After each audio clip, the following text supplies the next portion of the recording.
Welcome back to Clean News Rajasthan. चलिए देखते हैं राजस्थान की 15 फटाफट बड़ी खबरों को। राजस्थान में प्री मानसून सक्रिय, 60 किलोमीटर रफ्तार से हवाओं का अलर्ट। राजस्थान में प्री मानसून गतिविधियां तेज होने लगी हैं। मौसम विभाग ने कई जिलों के लिए अलर्ट जारी करते हुए 60 किलोमीटर प्रति घंटे की रफ्तार से तेज हवाएं चलने की चेतावनी दी है। इसके साथ ही कुछ क्षेत्रों में बारिश और आंधी की संभावना जताई गई है।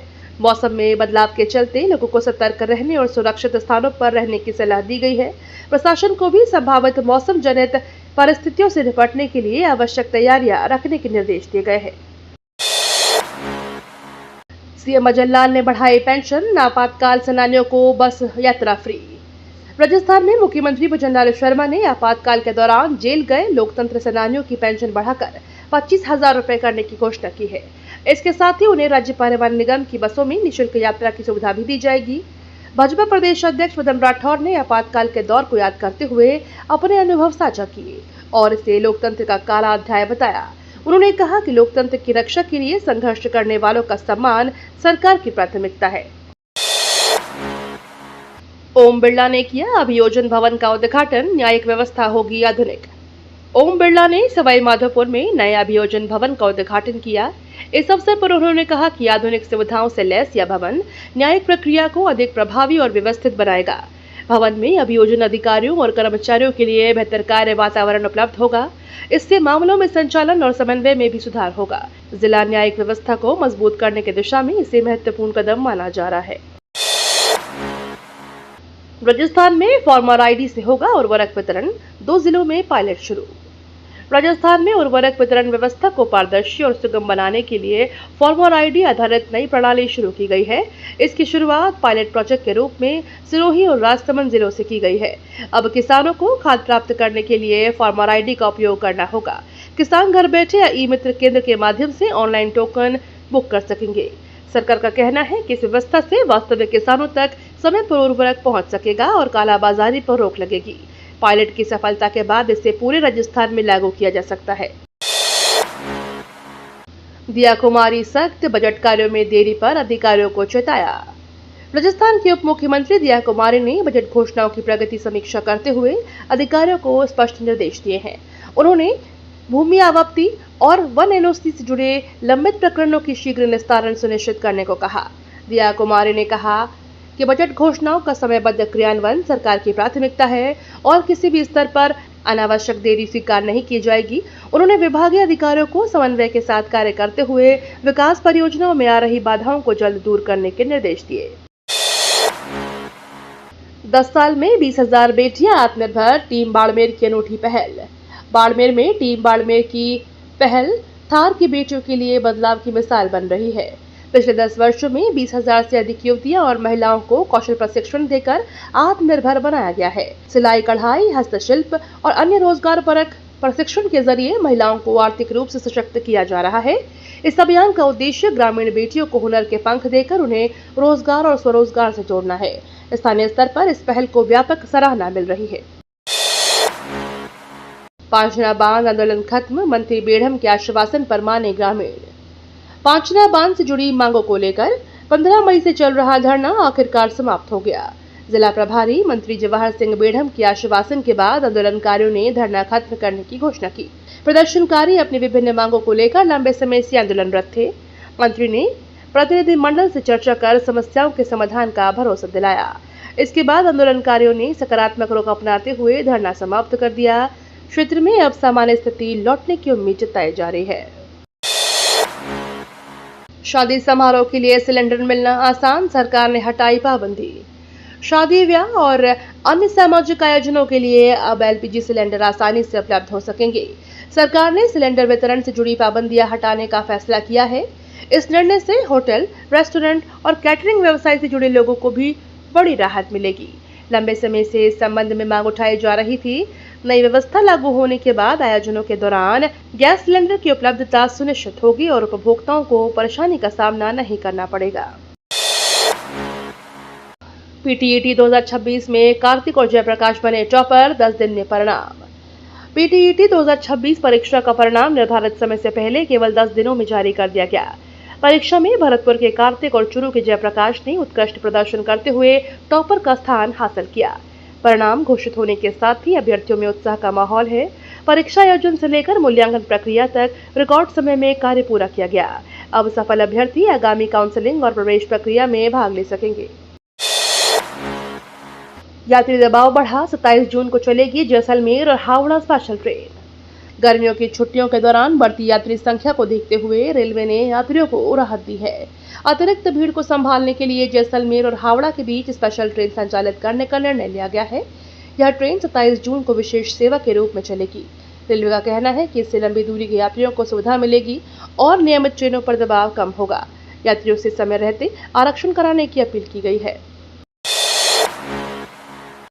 धार्मिक स्थल हटाने के विरोध में निकला सर्व शांति एवं सद्भाव मार्च। सीमा क्षेत्र में धार्मिक स्थलों को हटाने की कार्यवाही के विरोध में लोगों ने सर्व शांति एवं सद्भाव मार्च निकाला। बड़ी संख्या में नागरिकों और सामाजिक संगठनों ने इसमें भाग लेकर अपना विरोध दर्ज कराया। प्रदर्शनकारियों ने प्रशासन से धार्मिक आस्था से जुड़े स्थलों को संरक्षित रखने की मांग की। मांग के दौरान शांति, सौहार्द और सामाजिक एकता का संदेश भी दिया गया।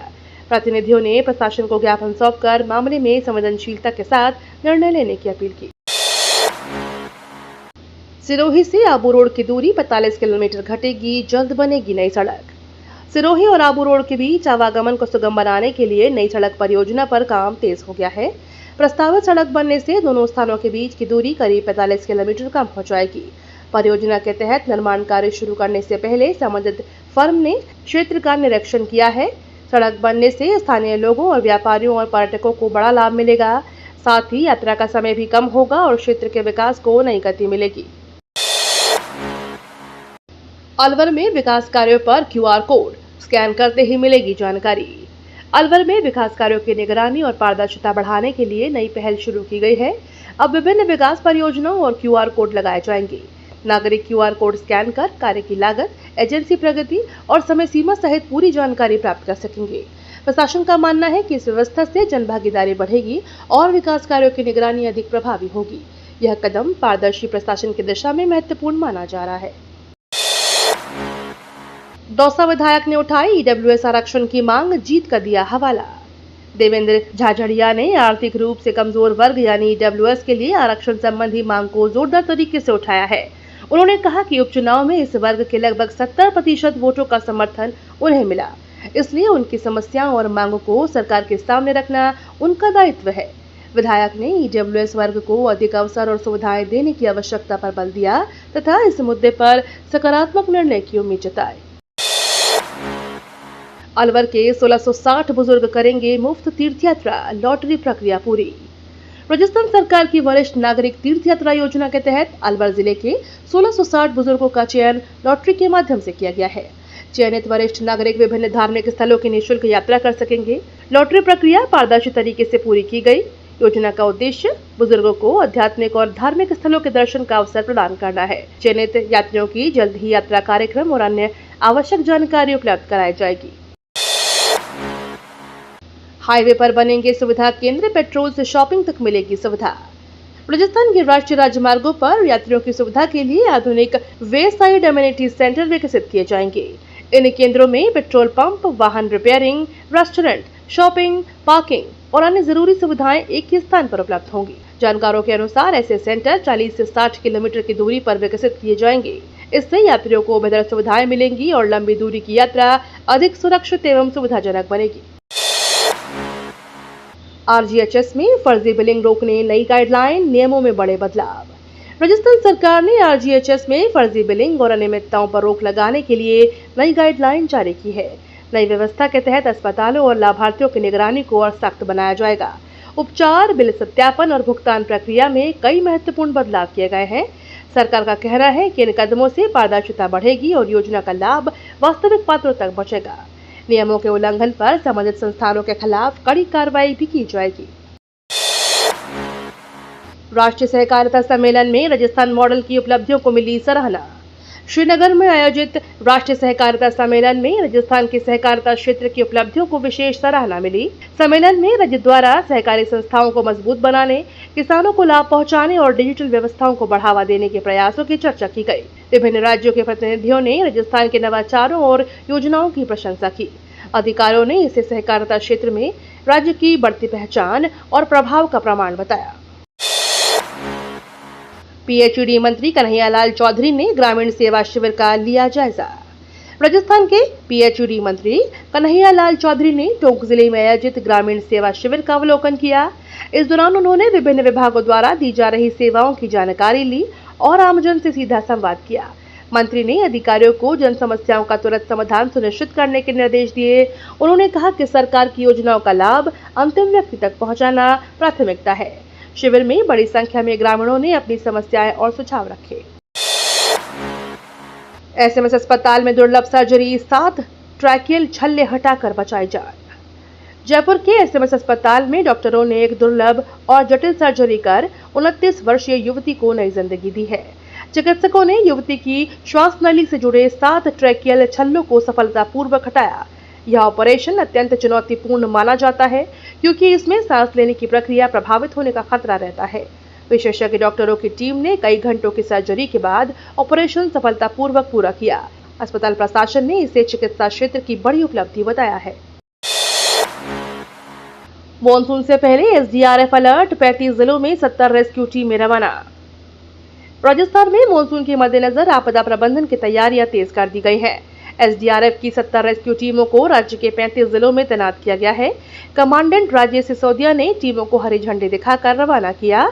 इन टीमों को बाढ़, जलभराव और अन्य आपात स्थितियों से निपटने के लिए आवश्यक उपकरणों से लैस किया गया है। प्रशासन ने लोगों से मौसम संबंधी चेतावनियों को पालन करने और सतर्क रहने की अपील की है। मदन राठौर ने डोटासरा गहलोत को घेरा, किरोड़ी को दी क्लीन चिट। भाजपा प्रदेश अध्यक्ष मदन राठौर ने कांग्रेस नेताओं गोविंद सिंह डोटासरा और अशोक गहलोत पर निशाना साधा। राठौर ने कहा कि कांग्रेस नेताओं द्वारा लगाए जा रहे आरोप राजनीति से प्रेरित हैं। उन्होंने राष्ट्रीय स्वयंसेवक संघ पर की जा रही टिप्पणियों का भी जवाब दिया और मंत्री किरोड़ी लाल मीणा के खिलाफ लगाए गए आरोपों को निराधार बताते हुए उन्हें क्लीन चिट दी। राठौर ने कहा कि जनता विपक्ष की राजनीति को समझ चुकी है। मदन दिलावर का डोटासरा पर हमला, किरोड़ी मामले में आरोप निराधार बताए। राजस्थान के शिक्षा मंत्री मदन दिलावर ने कांग्रेस प्रदेश अध्यक्ष गोविंद सिंह डोटासरा पर तीखा हमला बोला है। दिलावर ने कहा कि डोटासरा अपनी राजनीतिक छवि बचाने के लिए लगातार दूसरों पर आरोप लगाने का काम करते हैं। उन्होंने मंत्री किरोड़ी लाल मीणा पर लगाए गए आरोपों को पूरी तरह से निराधार और तथ्यहीन बताया। दिलावर ने कहा कि बिना सबूत के आरोप लगाना कांग्रेस की पुरानी आदत रही है। उन्होंने दावा किया कि राज्य सरकार पारदर्शिता और जवाबदेही के साथ काम कर रही है, जबकि विपक्ष केवल राजनीतिक लाभ के लिए अनर्गल बयानबाजी कर रहा है। द्रौपदी मीणा की द पावर 2.0 प्रदर्शनी में 100 से अधिक कलाकृतियां। प्रसिद्ध लाक आर्टिस्ट द्रौपदी मीणा की कला प्रदर्शनी द पावर 2.0 कला प्रेमियों के लिए आकर्षण का केंद्र बनी हुई है। प्रदर्शनी में 100 से अधिक कलाकृतियां प्रदर्शित की गई हैं, जिनमें पारंपरिक और समकालीन कला का अनूठा संगम देखने को मिल रहा है। कलाकृतियों के माध्यम से महिला सशक्तिकरण, संस्कृति और सामाजिक सरोकारों को दर्शाया गया है। बड़ी संख्या में कला प्रेमी और दर्शक प्रदर्शनी का अवलोकन कर रहे हैं। कलाकार की रचनात्मकता और लाक कला की बारीकियों को खूब सराहना मिल रही है। राजस्थान के खिलाड़ियों को अब मिलेगी अंतर्राष्ट्रीय स्तर की स्पोर्ट्स डाइट। राजस्थान के खिलाड़ियों के लिए खेल सुविधाओं के साथ अब पोषण व्यवस्था भी बेहतर की जा रही है। नई डाइट योजना के तहत खिलाड़ियों को अंतर्राष्ट्रीय मानकों के अनुरूप भोजन उपलब्ध कराया जाएगा। इसमें ड्राई फ्रूट, उच्च प्रोटीन युक्त आहार और आवश्यकता अनुसार नॉनवेज विकल्प भी शामिल होंगे। सरकार का मानना है कि बेहतर पोषण से खिलाड़ियों की फिटनेस, रिकवरी और प्रदर्शन में सुधार होगा। यह पहल राज्य के खिलाड़ियों को राष्ट्रीय और अंतर्राष्ट्रीय प्रतियोगिताओं के लिए बेहतर तैयारी का अवसर प्रदान करेगी। ये तो थी राजस्थान की बड़ी खबरें। रोजाना सबसे पहले अपडेट पाने के लिए क्लीन न्यूज राजस्थान को अभी सब्सक्राइब करें।